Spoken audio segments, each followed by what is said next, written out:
दोस्तों अभी अभी मैंने देख लिया कंगना रनौत की डायरेक्टोरियल डेब्यू फिल्म इमरजेंसी, जिसका काफ़ी लंबे समय से इंतजार चल रहा था फैंस के बीच में। काफ़ी लंबे टाइम से फिल्म पोस्टपोन हो रही थी, पिछला पूरा साल जो है फिल्म टली, लेकिन अब आज फाइनली थिएटर्स में रिलीज़ हो चुकी है। और इस वीडियो में दूंगा आपको इसका ऑनेस्ट रिव्यू कि इमरजेंसी फिल्म को आपको स्पेशली थिएटर्स में देखने आना चाहिए। फिल्म बॉक्स ऑफिस पे कमाल कर पाएगी, नहीं कर पाएगी, आपकी उम्मीदों पर खड़ी उतरेगी, सारा ऑनेस्ट रिव्यू आपको इस वीडियो में दूंगा। वीडियो को लास्ट तक देखिएगा। नमस्कार दोस्तों, मेरा नाम है अंकित संदेल, आप देख रहे हैं इंडियन डिजिटल प्लेटफॉर्म। सबसे पहले ना कुछ पॉइंटर्स पे बात कर लेते हैं जो पॉजिटिव है, उसके बाद हम आते हैं ड्रॉबैक्स पे।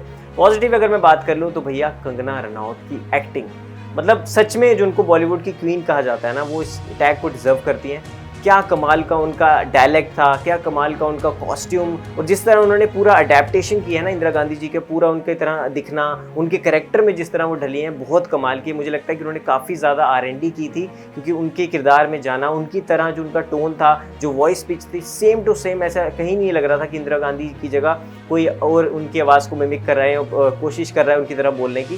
Kangana Ranaut, hats off to you for this acting skill. और अगर थोड़ा सा मैं और बात करूँ कंगना रनौत की परफॉर्मेंस पे, तो टॉप नॉच थी एक्टिंग वाइज, तो मेरे कहीं कमी नहीं छोड़ती है फिल्म। लेकिन अब आते हैं एक और पॉजिटिव पॉइंट पे, तो वो है इस फिल्म की डायरेक्शन। हालांकि डायरेक्टोरियल डेब्यू है कंगना रनौत का, लेकिन ऐसा नहीं लग रहा था कि कोई पहली बार फिल्म डायरेक्ट कर रहा है। तो ये एक गुड जॉब है कंगना रनौत के लिए, क्योंकि पहली बार किसी फिल्म को डायरेक्ट करना, और वो भी किसी की बायोग्राफी बनाना, बहुत बड़ी बात है।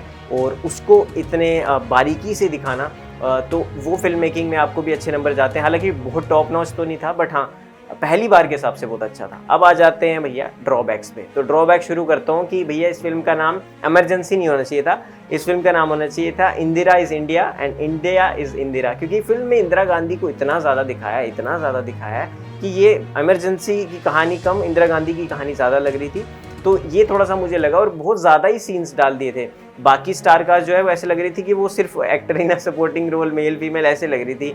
तो वहाँ पे थोड़ा सा मुझे कमी जो है वो कहीं पे लगी। इतनी बड़ी स्टार कास्ट थी, श्रेयस तलपड़े जी थे, अनुपम खेर, उसके साथ साथ मिलन सोमन आपके पास थे, महिमा चौधरी आपके पास थी, सतीश कौशिक जी आपके साथ थे। तो मतलब आप फ़ायदा उठा सकते थे, उतना यूज़ नहीं हो पाया।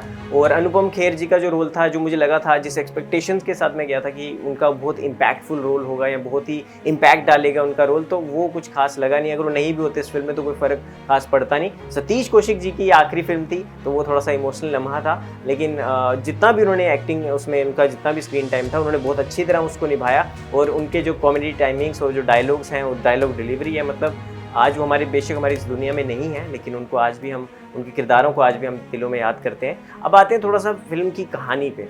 तो इमरजेंसी फिल्म का नाम था, लेकिन जितने भी मेरे साथ सीनियर सिटीजन्स भी मूवी देख रहे थे और भी लोग थे, तो उनका यही कहना था, और मेरे को भी ये लगा कि ऐसी कोई चीज़ उन्होंने दिखाई ही नहीं, कोई फैक्ट्स नहीं थे फिल्म में। काफ़ी जंप कट्स लगा रखे थे, मतलब कोई ऐसे फिल्म का सीन आ रहा है 1 साल बाद, मतलब जंप कट्स बहुत ज़्यादा थे, जिसकी वजह से पता ही नहीं चल पा रहा था कि स्टोरी लाइन है कहाँ बिल्डअप आ रहा है, कहाँ फिल्म जो है थोड़ी सी छूट रही है। तो स्टोरी लाइन में कहीं ना कहीं स्ट्रक्चर में कमी थी, जिस पे काम करना चाहिए था मेकर्स को, बट उन्होंने उतना अच्छा नहीं किया। ऐसा कुछ बहुत ही ज़्यादा एक्स्ट्राऑर्डिनरी उन्होंने नहीं दिखाया जो पता ना हो पहले से, या पता ना हो कि हाँ ऐसा हुआ था वैसा हुआ था। नेहरू जी के बारे में बहुत कम दिखाया गया, राजीव गांधी का पार्ट तो बिल्कुल ही नहीं दिखाया, एक बार वो फिल्म में दिखे हैं बस। उसके बाद अगर बात करूँ फिरोज़ गांधी जी का भी बहुत कम पार्ट दिखाया है। ओवरऑल कंगना पे फिल्म ओरिएंटेड थी, इंदिरा गांधी जो है, कंगना उस पर ज़्यादा ओरिएंटेड थी, लेकिन फिल्म में जो है स्टोरी की कमी कहीं ना कहीं थी। बहुत सारे कैंची तो चली है भाई सेंसर बोर्ड की, क्योंकि मैं क्रिटिक्स के कहीं रिव्यूज़ पढ़ रहा था, तो उन्होंने ये भी बताया कि रिपोर्ट्स के अनुसार कि काफ़ी ऐसे डायलॉग्स और ऐसे कट्स जो हैं वो लगाए गए जो कंट्रोवर्शियल साबित हो सकते थे, जो कि इस फिल्म से हटा दिए गए। लेकिन उसके बाद भी फिल्म इतनी 1 घंटा 48 मिनट की फिल्म, लगभग 2.5 घंटे के आसपास की फिल्म, और मेरे को कहीं ना कहीं लास्ट में जाके सेकेंड हाफ तो और ज़्यादा इतना लंबा खिंच रहा था। बट हाँ, संजय गांधी का बहुत ही बढ़िया किरदार निभाया है। और संजय गांधी जो है बहुत ही अगर हम विशाख की बात करें, जो इस फिल्म में उनका संजय गांधी का किरदार निभा रहे हैं, बहुत ही बेहतरीन, वो कास्टिंग सबसे ज़्यादा बेस्ट थी। लेकिन एक और ड्रॉबैक मैं कहना चाहूँगा, श्रेयस तलपड़े का रोल, जो अटल बिहारी वाजपेयी जी का श्रेयस तलपड़े रोल निभा रहे थे, वो एक परफेक्ट चॉइस नहीं थी। उसकी जगह आपके पास और भी बेहतर ऑप्शन थे। श्रेयस तलपड़े जो है वो अटल जी के रोल में बिल्कुल भी अच्छे नहीं लग रहे थे, वो कहीं से भी अटल नहीं लग रहे थे। तो उनको पुष्पा वाले जोन में रहने दो, आप किसी और को कास्ट कर सकते थे। तो और अटल बिहारी वाजपेयी जी का भी बहुत कम सिनेरियो दिखाया, मतलब फिल्म में बहुत कुछ ऐसा देखने को मिला ही नहीं जो अगर मैं हिस्ट्री का स्टूडेंट हूँ या मैं जानना चाहता हूँ इमरजेंसी के बारे में, तो वो इमरजेंसी की जो डेप्थ थी उस दौरान जो देश का हाल था, 75 से 77 के बीच का जो लम्हा था, दौर था जहाँ पे लोगों को दिक्कतें फेस करनी पड़ी, लोगों को जो पूरे उस समय लाखों में जितने भी अपोजिशन के लीडर्स थे उनको जेल में डाल दिया गया, उनके अंदर जो जेल के अंदर किस तरह का सिनेरियो था, ज़्यादा उसके बारे में कुछ बात ही नहीं हुई है। मतलब मुझे लगता है कि इनकम्प्लीट कहीं ना कहीं फिल्म थी। इसमें फैक्ट्स की कमी थी, फैक्ट चेक कम थे, R&D थोड़ी सी कम थी। तो मुझे लगता है कि फिल्म जो है बनाना एक बड़ी बात है, लेकिन उसको अच्छी तरह दर्शकों तक दिखाना, इंफोटेनमेंट जो है आप देना चाहते थे, जो इतने साल से हम इतने लंबे समय से इंतज़ार कर रहे थे, तो मेरे को तो मज़ा नहीं आया। और मैं यही आपको सजेस्ट करूँगा कि अगर आप जा रहे हो इमरजेंसी देखने के लिए, तो कुछ खास आपको वहाँ से गेनफुल कोई चीज़ मिलने नहीं वाली, नॉलेजफुल, तो आप OTT पे वेट कर सकते हैं इस फिल्म का आने का।